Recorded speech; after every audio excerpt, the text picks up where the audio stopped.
কিয়ামতের কঠিন ময়দানে যেদিন স্বামী স্ত্রীকে চিনবে না, স্ত্রী স্বামীকে দেখে পালিয়ে যাবে, বন্ধু বন্ধুরে চিনবে না, পীর সাহেব মুরিদরে চিনবে না, মুরিদ পীর সাহেবরে চিনবে না, দলের কর্মী তার নেতারে চিনবে না, নেতা তার কর্মীরে চিনবে না, বন্ধু বন্ধুরে দেখে পালাবে। এই কঠিন মুহূর্তে সূর্যটা মাথার কাছে চলে আসবে, জমিনটা তামার জমিন হবে, আজকের জমিনের মতো নয়।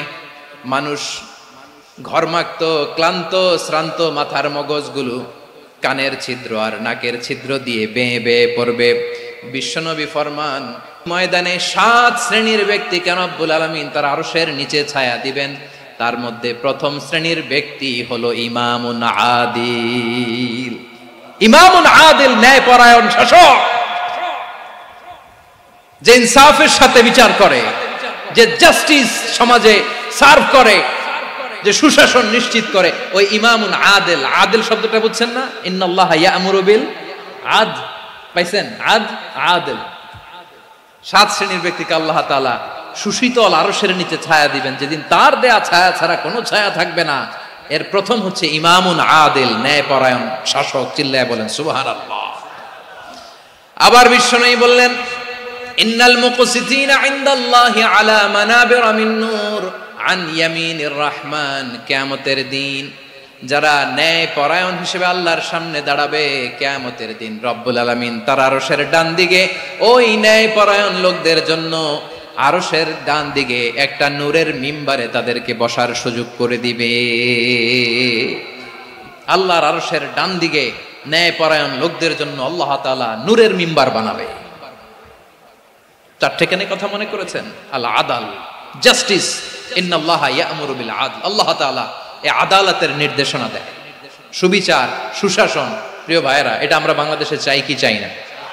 এই যে অরাজকতা, এই যে অন্যায়, এই যে জুলুম, এই যে ইনকনসিস্টেন্সি, সমাজের অসঙ্গতির প্রধান কারণ জাস্টিস নাই, সুবিচার নাই, সুশাসন নাই।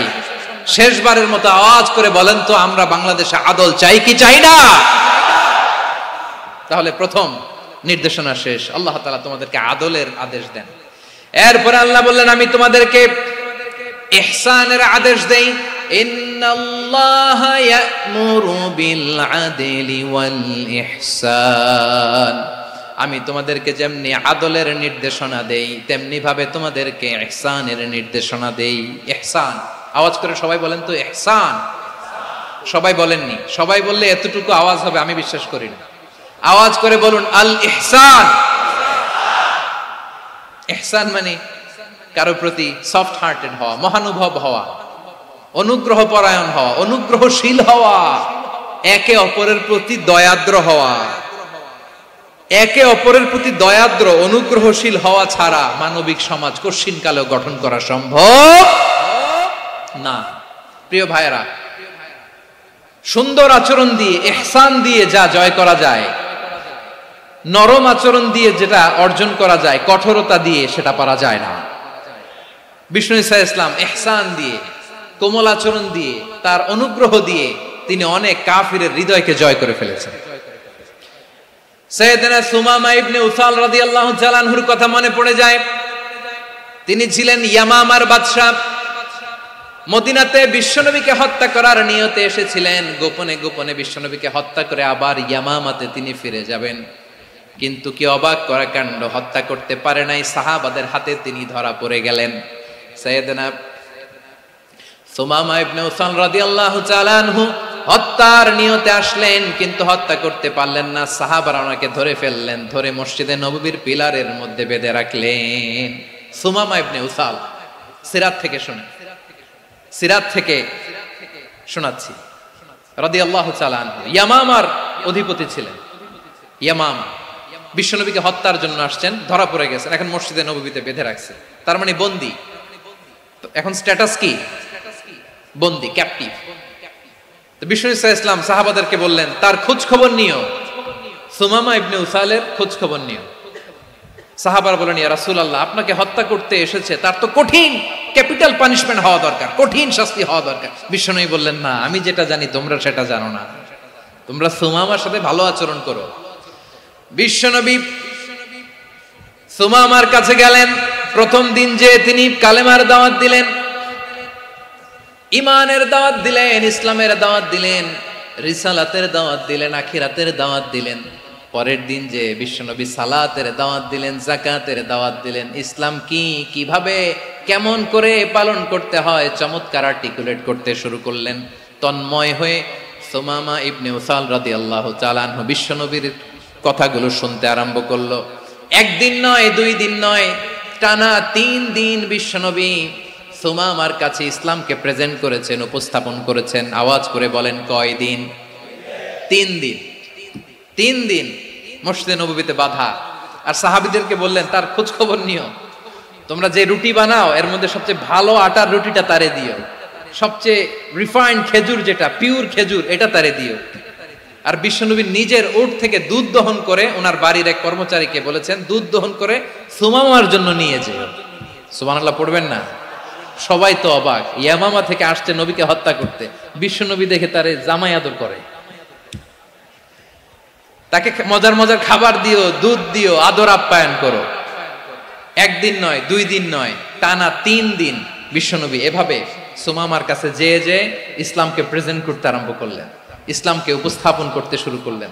আর তাকে চমৎকার এন্টারটেইনমেন্ট, আপ্যায়ন দিতে আরম্ভ করলেন। টানা 3 দিন যখন ইসলামের দ্য বিউটিজ অফ ইসলাম, ইসলামের সুমহান বাণী, সৌন্দর্য তার কাছে উপস্থাপন শেষ, তাকে আপ্যায়ন শেষ, বিশ্বনবী বললেন সাহাবাদেরকে, যাও এবার সুমামার হাতের পায়ের রশি দুটো খুলে দাও। সাহাবারা বললেন, ইয়া রাসূলুল্লাহ, কি বলেন আপনি? ও তো হত্যাকারী, সুযোগ পায় নাই, আপনারে মারতে পারে নাই, ছেড়ে দিলে আবারও আপনার উপর তলোয়ার নিয়ে ঝাঁপিয়ে পড়বে। নবী, এই সিদ্ধান্ত আপনি নিতে যাবেন না। বিশ্বনবী বললেন, যেটা বলেছি সেটা করো, সুমামার রশিগুলো ছেড়ে দাও, সুমামার হাতে পায়ের রশিগুলো যে তোমরা খুলে দাও। সাহাবারা তর্ক জুড়ে দিলেন, লা ইয়া রাসূলুল্লাহ, এমনটা করবেন না, তো ভয়ঙ্কর ভয়ঙ্কর খুনি, কি জানি কি হয়ে যায়। বিশ্বনবী বললেন, না, তার হাতে পায়ের রশিগুলো খুলে দাও। সাহাবারা বিশ্বনবীর কথা মতো তার হাতে পায়ের রশিগুলো খুলে দিল। সুমামা মুহূর্তের মধ্যে মসজিদে নববী থেকে বের হয়ে ইয়ামামায় ফিরে না যে মসজিদে নববীর পাশে একটা খেজুর বাগান ছিল, সেখানে চলে গেলেন। সেখানে একটা ছোট্ট কুয়া ছিল, কুয়ার পানি দিয়ে তিনি গোসল করলেন। সুবহানাল্লাহ পড়েন। কুয়ার পানি দিয়ে গোসল করে মসজিদে নববীর সামনে এসে বিশ্বনবী এবং সাহাবাদের সামনে দাঁড়িয়ে সাব্বাবা উঁচু করে বললেন, আশহাদু আল্লা ইলাহা ইল্লাল্লাহ ওয়া আশহাদু আন্না মুহাম্মাদান আবদুহু ওয়া রাসূলুহু। আল্লাহু আকবার। আমি সাক্ষ্য দিচ্ছি আল্লাহ ছাড়া কোনো ইলাহ নাই, আর মুহাম্মদ আল্লাহ তাআলার প্রেরিত বান্দা এবং রাসূল। প্রিয় ভাইয়েরা, ইহসান দিয়ে যা জয় করা যায়, কঠোরতা দিয়ে সেটা কঠিনকালেও জয় করা যায় না। আওয়াজ করে বলেন ঠিক কি না? এবার সুমামা দাঁড়িয়ে বলে, ওগো নবী, আমি তো কালিমা পড়ে মুসলমান হয়ে গেলাম, এবার শোনেন, এই মুহূর্তের আগে আপনার চেহারার চাইতে নিকৃষ্ট কোনো চেহারা আমার কাছে ছিল না, কিন্তু শাহাদা পাঠ করার পরে আপনার চেহারার চাইতে উত্তম শ্রেষ্ঠ কোনো চেহারা আমার কাছে আর নাই। ও নবী, আজকের দিনের আগে ইসলাম ধর্মের চেয়ে নিকৃষ্ট অপছন্দনীয় কোনো ধর্ম আমার কাছে ছিল না, কিন্তু এই মুহূর্ত থেকে ইসলামের চেয়ে সেরা শ্রেষ্ঠ পছন্দনীয় কোনো ধর্ম আমার কাছে নাই। নবী গো, আজকের দিনের আগে মদিনার চাইতে অপছন্দনীয় নিকৃষ্ট কোনো শহর আমার কাছে ছিল না, কিন্তু এই মুহূর্তের পর থেকে মদিনার চাইতে কোনো শ্রেষ্ঠ শহর আমার জানা নাই। সে ছিল গমের বড় ডিলার, গম বেচতো। কি বেচতো? তার গম কিনে মক্কার লোকেরা রুটি খাইতো। সে ঘোষণা দিল, আজকে থেকে মক্কাবাসীদের জন্য সব গম আমি হারাম করে দিলাম, মক্কাবাসী এখন না খেয়ে মরে। সুবহানাল্লাহ পড়বেন না? মক্কাবাসী বিশ্বনবীর কাছে আসলেন, এসে বললেন, মুহাম্মদ, আমরা তো তোমার ভাই, তোমার চাচা, তোমার ভাতিজা, তোমার আত্মীয়, তুমি সুমামারে বলো সে যেন আবার গমের সাপ্লাই মক্কার জন্য অনুমতি দিয়ে দেয়। বিশ্বনবীর অনুমতি ক্রমে সুমামা আবার মক্কাতে গম পাঠাতে শুরু করলো। পড়েন সুবহানাল্লাহ। ইহসান, ইহসান দিয়ে আপনি যেটা জয় করতে পারবেন, you can win the heart of your enemies. ইহসান দিয়ে আপনি আপনার শত্রুর হৃদয়কে জয় করতে পারবেন। আওয়াজ করে বলেন ঠিক কি না?